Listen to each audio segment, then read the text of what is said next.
America చరిత్రలో గొప్ప నాయకుడిగా గుర్తుండిపోయిన అబ్రహాం లింకన్ తన చిన్న వయసులోనే తన తల్లిని కోల్పోయాడు. మిల్క్ సిక్నెస్ అనే భయంకరమైన వ్యాధి అబ్రహాం లింకన్ తల్లి శరీరంలోకి తను రోజు తాగే పాల ద్వారా ప్రవేశించింది. ఈ వ్యాధి వల్ల లింకన్ తల్లి ఒక్కరే కాదు, ఆ ప్రాంతంలో చాలా మంది చనిపోయారు. అసలు అబ్రహాం లింకన్ తల్లి ప్రాణాలను తీసిన ఆ వ్యాధి ఏంటి, అసలు ఆ పాలు ఎలా విషంగా మారాయి, ఆ ఇన్సిడెంట్ లింకన్ జీవితాన్ని ఎలా మార్చేసింది, ఈ విషయాలన్నిటి గురించి ఈ వీడియోలో మాట్లాడుకుందాం.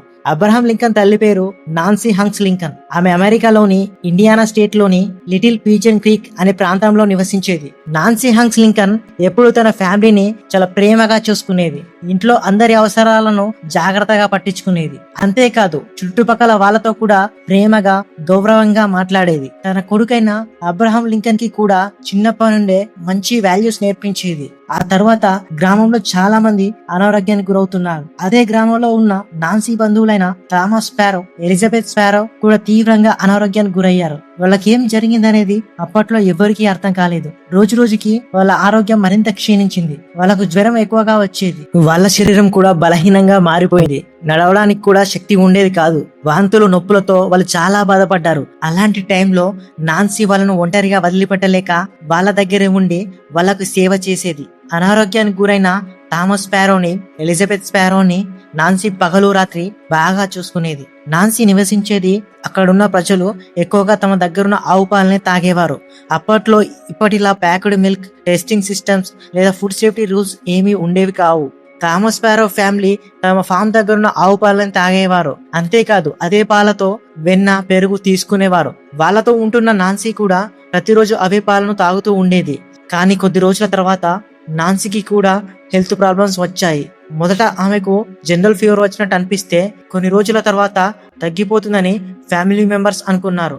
కానీ రోజు రోజుకు ఆమె పరిస్థితి దారుణంగా మారింది. ఆమెకు తీవ్రమైన అలసట వచ్చేది. శరీరంలో అసలు శక్తి లేకుండా పోయింది. నడవడం కూడా కష్టంగా మారింది. తినడం కూడా ఆమెకి ఇష్టం ఉండేది కాదు. ఎప్పుడు బలహీనంగా, నీరసంగా కనిపించేది. ఆ కాలంలో సరైన వైద్యం లేకపోవడంతో ఆమెకు ఏం జరుగుతుందనేది ఎవరికీ పూర్తిగా అర్థం కాలేదు. నాన్సీ కుటుంబ సభ్యులు చాలా భయపడిపోయారు. ఆమె త్వరగా కోలుకోవాలని అందరూ ఆశించారు. కానీ పరిస్థితి మాత్రం మరింత చెడిపోయింది. చివరికి ఆమెకు వచ్చిన ఆ భయంకరమైన మిల్క్ సిక్నెస్ వ్యాధి ఆమె ప్రాణాలను తీసుకుంది. ప్రతిరోజు మనం తాగే పాలు ఇంత ప్రమాదకరంగా మారతాయని ఆ సమయంలో చాలా మందికి తెలియలేదు. తల్లి చనిపోయినప్పుడు అబ్రహాం లింకన్ వయస్సు కేవలం 9 సంవత్సరాలు మాత్రమే. తన తల్లి మరణం లింకన్ మనసుని పూర్తిగా కలిసివేసింది. ఆ బాధను ఆయన జీవితాంతం మర్చిపోలేదు. ఈ ఇన్సిడెంట్ ఆయన వ్యక్తిత్వాన్ని పూర్తిగా మార్చేసింది. లింకన్ చిన్నప్పటి నుండి తన జీవితంలో చాలా కష్టాలను చూశాడు. ఆ కష్టాలే ఆయన్ని బలమైన నాయకుడిగా మార్చాయి.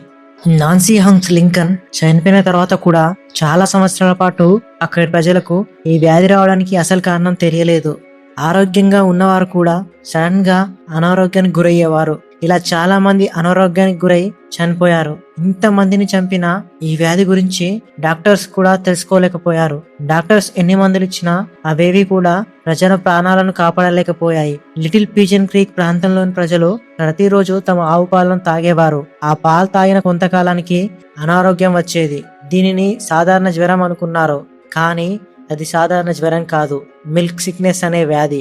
శాస్త్రవేత్తలు ఈ రహస్యాన్ని తెలుసుకోవాలని ప్రజలు తినే ఆహారాన్ని పరిశీలించారు. వాళ్ళు తాగే నీరు, పాలు, పశువుల ఆరోగ్యం గమనించారు. అడవుల్లో ఆవులు ఏ మొక్కలు తింటున్నాయని అబ్జర్వ్ చేసి ఆ మొక్కలన్నిటి మీద రీసెర్చ్ చేసి వైట్ స్నేక్ రూట్ అనే మొక్కలో ట్రెమటల్ అనే విష పదార్థం ఉందని తెలుసుకున్నారు.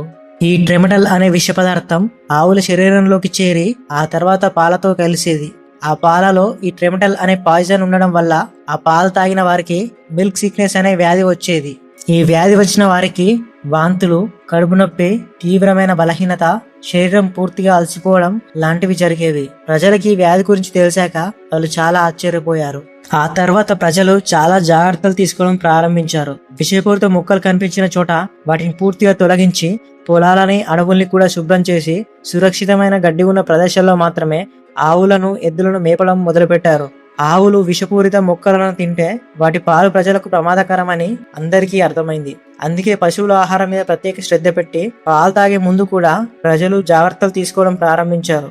చాలా మంది పాలను నేరుగా తాగకుండా ముందుగా పాలను బాగా మరిగించి తాగడం స్టార్ట్ చేశారు. అలా చేస్తే ఈ వ్యాధి నుంచి బయటపడొచ్చని అక్కడి ప్రజలు నమ్మారు. పశువుల ఆరోగ్యాన్ని కూడా ప్రజలు తరచుగా పరిశీలించేవారు. ఆవులు లేదా గేదెలు బలహీనంగా కనిపిస్తే వెంటనే వాటిని వేరుగా ఉంచేవారు. అవి ఇచ్చే పాలను నేరుగా తాగకుండా జాగ్రత్త పడేవారు. గ్రామాల్లో ప్రజలు ఒకరికొకరు ఈ విషయాల గురించి చెప్పుకునేవారు. ఏ పాలు తాగాలి, ఏవి తాగకూడదు అని జాగ్రత్తలు నేర్చుకున్నారు. అలా కొద్ది కొద్దిగా మిల్క్ సిక్నెస్ కేసులు తగ్గి ప్రజల్లో భయం తగ్గి అవగాహన పెరిగింది.